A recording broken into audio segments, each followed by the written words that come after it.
Gukuramo iyi video uretse gukuramo iyi video ubu njyewe nabuze n'icyo navuga. Nabonye abantu mufite amarira muri comment, ariko si mwe gusa kuko iyi website yaturiye turi benshi muri kubona ko nanjye nabikuje ejo ariko aracyari muri pending. Ejo nabihanganishije mbasaba n'imbabazi, ejo nabihanganishije mbabwira ngo reka turebe ko twategereza amasaha 28, reka ze turebe ko amafaranga yaba yatugezeho. Gusa ntago yatugezeho, ibivuze ngo business yabaye scam. Byibutsa yuko nabiseguyeho muri iyi minsi turahombye cyane.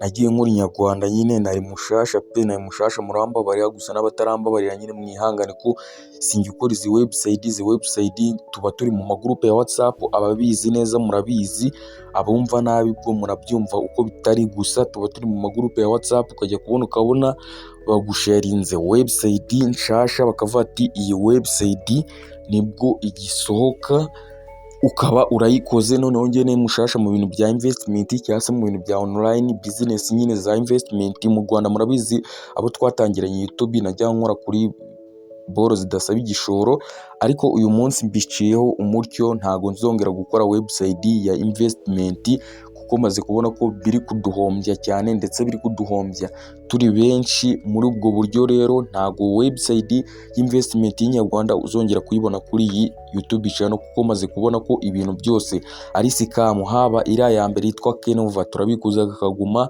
muri processing, gusa Kenova yo nyine abayizi murayizi, ntayo nacishije kuri YouTube channel.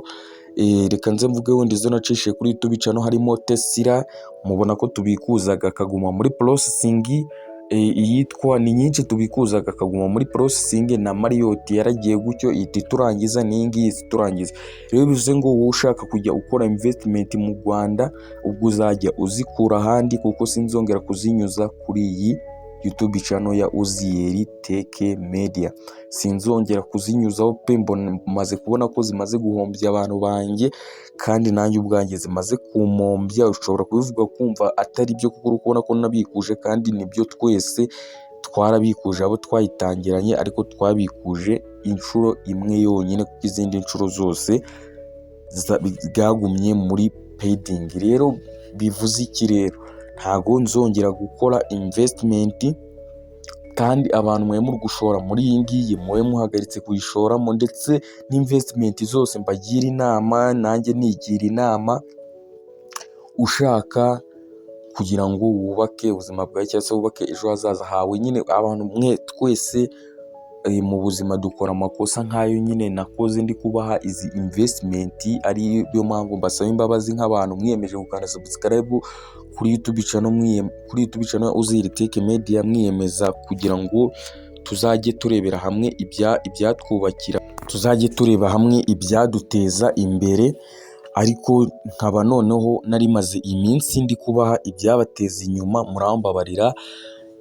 Gusa twese twabihombeyemo, namwe mubihomberamo, gusa nyine ni ukwihangana. Izi investment sinzi ngo bazikogwa n'abandi, tujya kubona tukabona nyine muri website ababizi aba muri mu magroupe, mubona link kugezeho ukayijoininga gutyo ukayijoininga. Nge nta n'ubumenyi mfite mu gukora website, mbese ni uko nguko nyine ibintu bimeze. Gusa mwe muhagaritse website, uzi neza ko naguhaye. Reka nze mere kuri investment natangije. Investment iyi ngi ntago ari investment, nahereye kuri iyi. Haba iyi investment yarafunze, n'iyi yarafunze, izi zose zarafunze, ariko iyo zifunguye ziremera. Bivuze ngo unakozemo investment byaba nk'ibyemeye, ariko ntigagera kuri balance y'iyo ngiyo ngo ugure product, kuko zose zimeze ni scam. Rero muhagarike kuzikora guys, muhagarike kuzikora. Dore nziciyeho umuco, dore byose ndababuriye, muhagarike kuzikora, ni scam. Mwihangane. Urabona na Ospiera turangije, kandi tuwe tuzi ngo imaze igihe kirekire, ariko nayo yaraturangije.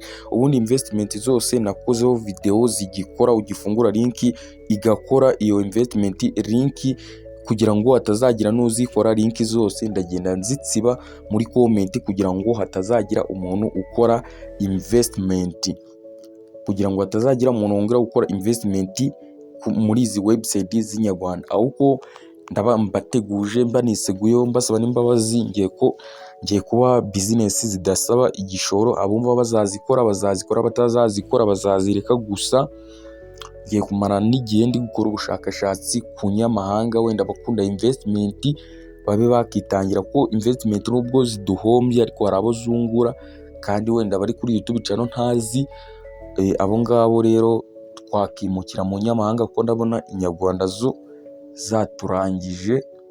Ubu ngubu nge nyamahanga nanazikora, ariko nyine ntago nzongera gutanga investment kuri YouTube channel z'inyarwanda pe. Inyarwanda niwongera kuyibonaho ubwo uzamenye ko sinzi ukuntu byagenze, niyo usibye wenda website imwe nshobora kuzakoraho video yizewe mu Rwanda imwe rukumbi, iyo bita TMP, ifite n'ibyicaro banavuga no kuri televiziyo Rwanda.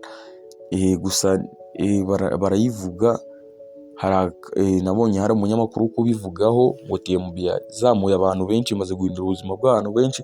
Wenda iyo ngiyo abayishaka nibo nazakoraho video, hari n'abantu bari kureba iyi video bashobora kuba bayikora, abatayizi rero nzayikoraho video mbere ku buryo ikora. Niyo website yonyine yizewe hano mu Rwanda muri investment zose zibona, kandi yo ni nkaho tutayibara ko ari investment, kuko yo nubwo yo ukora task gari amafaranga wishyura 22,000 ni nkaho kugira ngo nyine.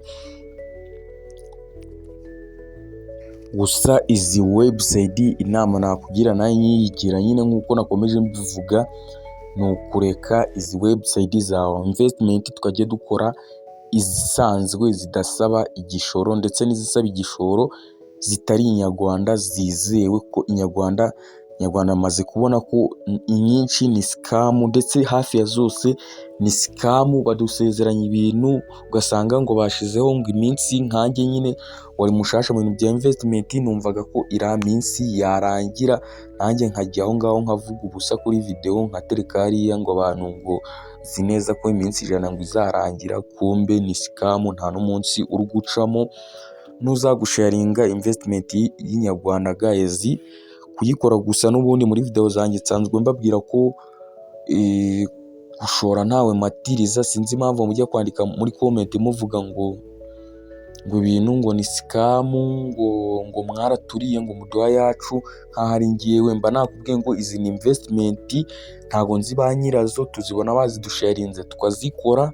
Bityo rero uko ubona uzikora zikakujya, niko nanjye nzikora zikanjye, cyangwa se zikagira igihe nkakuramo ayanjye nashoyemo, wewe wenda bitewe nuko wayimenye utinze ikakujya, ariko si twe nyiri website. Kandi ndakubwira ngo niba ugiye gushora jya ufata risk, wifata ya mafaranga wari kubyaza umusaruro, ya mafaranga menshi uri gukoresha ibikorwa byose ngo uyashire muri investment, ko investment ntago ari ahantu washira amafaranga uzi ngo hazagukiza. Narababwiye ngo abari nko kubetinga, kandi kubetinga urabizi uteganya kujya no kuribwa. Sinzi impamvu rero mukomeza muvuga ngo muduha yacu ngo iki n'ibiki.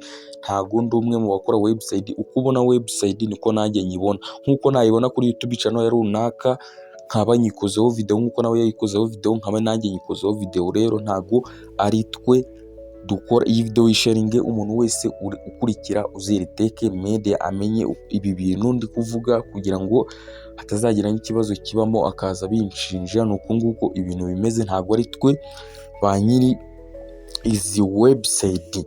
Izi website nyine tuzibona gutyo zicaho tukaba turazikoze, zicaho tukaba turazikoze. Niyo mpamvu mbonye ko igihe namaze mbahereza website investment nta musaruro ziri gutanga, nanabyicuza cyane. Ariyo mpamvu basabye imbabazi. Gusa nyine abo twariwe ni ukwihangana nyine, akataramagara bajya mu isoko bagahaha. Bityo rero mu gihe dufite ubuzima tuzakora ibindi kandi bitwinjiriza. Hari nk'ibyo bita trade, nubwo trade bisaba kuba nyine ubisobanukiwe neza cyane. Gusa nyine muri investment abazikunda ngiye kujya mbaha inyamahanga, abazikunda bazazikora, ko ngiye mbabwira ko ntawe matiriza gushora ni wowe wifatira icyemezo ugashora. Ntawe mfatiraho imbunda cyangwa se ngo mufatire ikintu icyo ari cyo cyose ngo shora, ngo navuze ngo shora, ngo navuze ngo shora. Nguha website ugafata risk ukavuga ngo ndashoye. Ntago nkukora mu mufuka. Uko ubona nshoramo niko nawe ushoramo nyine. Wifashe risk ugashora umeze nk'ubetinga, ubuteganya kujya cyangwa se ukaribwa. Rero ngiye kujya gusa nta nyarwanda zongera gutanga, ahubwo ngiye kujya nanga inyamahanga ndetse kandi njye nzaja mbaha website maze gukora ubushakashatsi, maze kubikuza, amenye ko ibikurika wenda nubwo wenda umuntu abaha website azi izamara igihe, nimara igihe gusa nyine nta tuba tuzi igihe tuzarangirira. Hari iyo dukora y'inyamahanga tukagira amahirwe tukabona ikubise n'amezi, nikubise n'amezi 2, ikubise n'amezi 3, imaze igihe kirekire. Rero izo ngizo nanjye z'inyamahanga zaja nzibaha, nugira amahirwe nyine nufata risk ukavuga ati wenda nifite $10 kuko usanga inyinshi amake yo gushora $10, ukavuga ati n'ubundi $10 reka nze nya betting, ningira amahirwe nkabona ndayagaruje nzaba nsigaye mu nyungu, ningira umwaka bakayajya. Nibyo ngibyo nawe matiriza kujya gushora ningwa video, uzafate risk ushore, cyangwa se uvuga ati ntabwo ndi bushore ni scam, ubwo nta mbese ufate risk uvuga ati hano no kubetinga ndajya cyangwa se ndaribwa.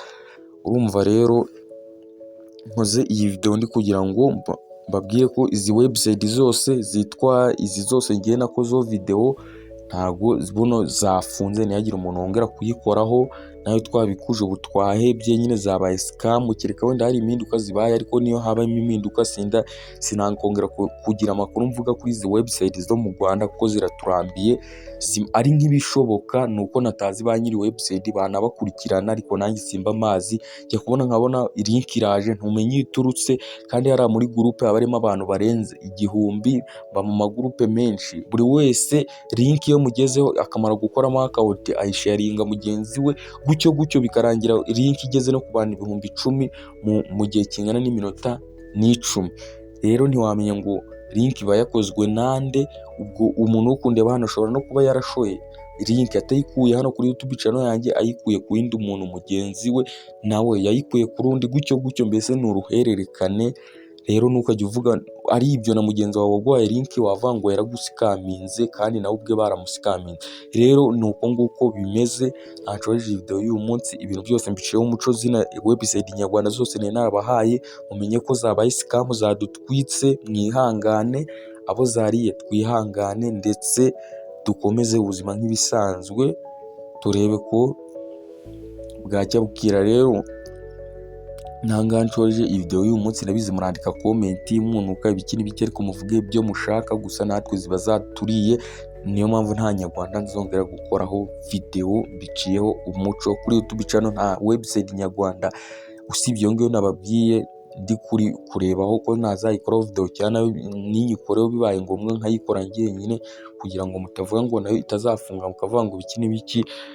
Gusa nyine ngiye kujya nkora kuri website zidasaba ikindi igishoro n'izindi nyine zigiye zitandukanye zizewe, ariko inyarwanda zo maze kubona ko nta keza kazo. Iminsi 2, umunsi gumwe iri kumara igihe kirekire ni icyumweru. Nkiratese nandabiza abo twatangiranye n'ubwo yaturiye, ariko abenshi bari bamaze gukuramo makeya. Rero muri ubwo buryo rero izo website zose ngiye gutsiba link mu muntu uza mu ma comment, ntihagire umuntu uzinjiriraho kuko zafunze.